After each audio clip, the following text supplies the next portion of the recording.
जब भी super hero movies का नाम आता है तो हमारे दिमाग में सबसे पहले मार्वल या डीसी का ख्याल आता है, क्योंकि मार्वल ने हमें दुनिया का सबसे बड़ा सुपर हीरो सिनेमैटिक यूनिवर्स दिया है और वहीं पर वार्नर ब्रदर्स जो है सुपर हीरो सिनेमैटिक यूनिवर्स से पहले सोलो सुपर हीरो मूवीज़ के मामले में एक डोमिनेटिंग पावर था।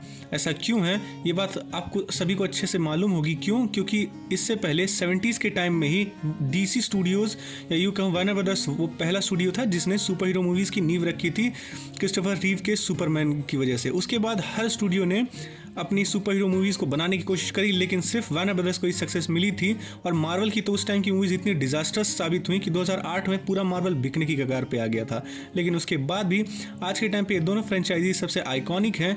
मार्वल जहाँ पे दुनिया की इस टाइम की सबसे बड़ी फ्रेंचाइजी बना हुआ है और वहीं पर डीसी स्टूडियो स्ट्रगल कर रहा है, लेकिन अब भी ये सबसे आइकॉनिक सुपर हीरो फ्रेंचाइजीज में से एक है। लेकिन गाइस, आज की इस वीडियो में हम सुपर हीरोज़ की बात नहीं करेंगे, हम बात करेंगे उन फ्रेंचाइजीज़ के बारे में जो कि सुपर हीरो फ्रेंचाइजीज नहीं है, लेकिन उसके बाद भी उन्होंने हमें अपने बचपन में बहुत ज़्यादा एंटरटेन करा है। जैसे कि गॉडजिला की फ्रेंचाइजी हो गई, हैरी पॉटर की फ्रेंचाइजी हो गई, star Wars, pirates of the Caribbean, ये सारी फ्रेंचाइजीज हो गई। इससे रिलेटेड मैंने बहुत पहले भी एक वीडियो बनाया था, लेकिन आज इस वीडियो में हम डिस्कस करेंगे कि आखिर इन सभी सुपर हीरो फ्रेंचाइजीज़ के अलावा और कौन कौन सी ऐसी फ्रेंचाइजीज़ हैं जिन्हें हमने बचपन में देखा था और इन्जॉय करा था। तो चलिए बिना किसी देरी के इस वीडियो में आगे बढ़ते हैं।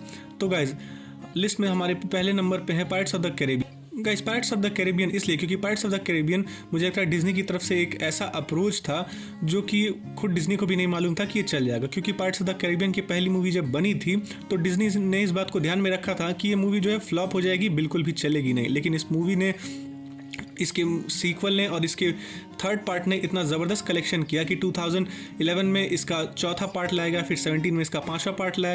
ये फ्रेंचाइजी जो है ये दुनिया की सबसे आइकॉनिक फिल्म फ्रेंचाइजीज में से एक है। जॉनी डेप का कैरेक्टर कैप्टन जैक स्पैरो हम सभी को बहुत ही ज़्यादा पसंद है।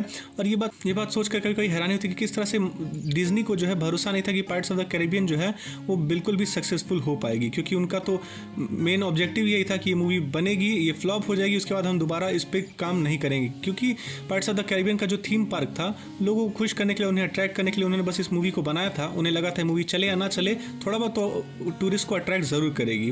तो लिस्ट में हमारे नंबर 2 पर जो फ्रेंचाइजी आती है वो है गॉडजिला की फ्रेंचाइजी। इस फ्रेंचाइजी में हालांकि हमें कॉन्ग को भी देखा है, लेकिन ये फ्रेंचाइजी जो है पूरी तरह से गॉडजिला पर ही टिकी हुई है। हालांकि कॉन्ग भी लोगों को बहुत ही ज़्यादा पसंद आता है और साथ ही साथ गॉडजिला और कॉन्ग की जो ये फ्रेंचाइजी है इसमें हमने अब तक मार्वल और डीसी के कंपैरिजन में उतनी ज़्यादा मूवीज़ नहीं देखने को मिली हैं, लेकिन जितनी मूवीज़ हमने देखी हैं वो सभी बहुत ही ज़्यादा आइकॉनिक है। चाहे गॉडजिला की पहली मूवी हो जाए, या फिर गॉडजिला किंग ऑफ मॉन्स्टर्स हो जाए, या फिर कॉन्ग द स्कल आइलैंड, या गॉडजिला वर्सेस कॉन्ग, या गॉडजिला एक्स कॉन्ग, ये सारी मूवीज़ जो हैं ये बहुत ही ज़्यादा मज़ेदार हैं, एक्शन पैक्ड हैं।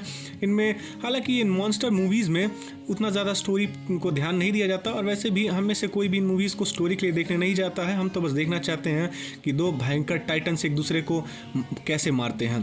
तो लिस्ट में अगले नंबर पे है star Wars. Guys, star Wars एक ऐसी फ्रेंचाइजी है जो कि अपने विजुअल रिप्रेजेंटेशन के लिए ज़्यादा जाना जाता है, क्योंकि स्टार वॉर्स उस टाइम पर बना था जिस टाइम पर CGI VFX बिल्कुल भी नहीं हुआ करता था और कंप्यूटर जनरेटेड इमेजेस जो हैं वो बिल्कुल ही ना के बराबर होते थे। लेकिन उस टाइम पे स्टार वॉर्स के जो क्रिएटर्स थे उन्होंने इन सभी चीज़ों को साइड में रखा। उन्होंने स्पेशल इफेक्ट्स के साथ साथ प्रैक्टिकल इफेक्ट्स, साथ ही साथ सेट और एक्शन फिगर्स, इन सब का इस्तेमाल करके इतना कमाल का विजुअली स्टनिंग हमें फ्रेंचाइजी देखने को मिली जो कि आज भी सबसे ज़्यादा आइकॉनिक है। स्टार वॉर्स का क्रेज़ जो है वो पूरी तरह से ख़त्म नहीं हुआ है। जैसा कि मैंने अपनी सुपर हीरो वाली वीडियोज़ में बताया था कि कैसे सुपर हीरो मूवीज़ जो है वो उतनी ज़्यादा असरदार नहीं है, वही हाल स्टार वॉर्स का है। लेकिन स्टार वॉर्स जो है अभी भी पूरी तरह से उसका क्रेज़ ख़त्म नहीं हुआ। अब भी लोगों को ये फ्रेंचाइजी बहुत ज़्यादा पसंद है और बहुत सारे लोगों को ये फ्रेंचाइजी जो है बहुत ही ज़्यादा पसंद आती है। और खासतौर पे जब हम बच्चे थे तो हम सभी एक ना एक लाइट सेबर अपने लिए ज़रूर चाहते थे, खासतौर पे ग्रीन, ब्लू या रेड में से। तो गाइस, लिस्ट में हमारे अगले नंबर पर जो फ्रेंचाइजी आती है वो आती है मम्मी की फ्रेंचाइजीज। जी हाँ गाइस, मेरी बात को ध्यान से सुना, मैंने मम्मी नहीं कहा, मैंने मम्मी कहा है। द मम्मी की फ्रेंचाइज, जिसमें वही फ्रेंचाइज जिसमें हमें कीड़ों को इंसान के शरीर में घुस के उसके इंटरनल ऑर्गन्स को खाते हुए दिखाया गया था, मुर्दों को जिंदा होते हुए दिखाया गया था और जिंदों को मुर्दा करने की कोशिश करते हुए हमने लोगों को देखा था। खास तौर पे अनेक्सिनामून की कहानी, जहाँ पर अंत में हमारी फ्रेंचाइजी का मेन विलन उसको पता चलता है कि जिसके लिए वो इतने हज़ारों सालों से कोशिश कर रहा था और साथ ही साथ जिसके लिए उसने अगला जन्म लेना भी एक्सेप्ट नहीं किया, अंत में उसी ने उसको धोखा दे दिया। खैर इन सब चीज़ों को अगर साइड में रखें तो जो द ममी है ये 90s और अर्ली 2000 में ये फ्रेंचाइजी जो है इसने हमें बहुत ही ज़्यादा एंटरटेन करा है, और ये फ्रेंचाइजी इतनी ज़बरदस्त है कि आज भी इसकी मूवीज़ को जो है जब मुझे टाइम मिलता है मैं ज़रूर देखता हूँ। ये मूवी बहुत ही ज़्यादा आइकॉनिक है हम सभी के लिए। उस टाइम के हिसाब से इसमें जो भी विजुअल्स, VFX और जो भी इसका वे ऑफ रिप्रेजेंटेशन था वो बहुत ही ज़्यादा आइकॉनिक है, और आज भी बहुत सारी इसकी चीज़ें जो हैं वो एकदम टॉप नॉच हैं। आज के टाइम में उनको रिक्रिएट नहीं करा जा सकता, और उस टाइम पे खास तौर पे जब मम्मी को जगाया जाता था और वो अपनी बॉडी को कंप्लीट कर रहा होता था पूरी फिल्म के दौरान, वो वाला जो पूरा सीक्वेंस होता था वो सबसे ज़्यादा आइकॉनिक होता था।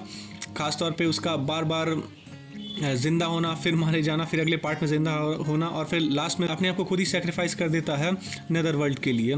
तो गाइस ये वो सारी फ्रेंचाइजीज थी जिन्हें हमने अपने बचपन में देखा और खूब ही इंजॉय किया। और इस वीडियो का मैं अगला पार्ट भी बहुत जल्दी लाऊंगा। अगर आपको ये वीडियो पसंद आए तो इसे लाइक करिए, शेयर करिए, चैनल को सब्सक्राइब करिए, और कमेंट में ज़रूर बताइए अगर आपको इस वीडियो का अगला पार्ट चाहिए। इसी के साथ हम मिलेंगे एक और मज़ेदार कंटेंट के साथ। तब तक के लिए घर रहिए, सुरक्षित रहिए, एंड थैंक्स फॉर वॉचिंग।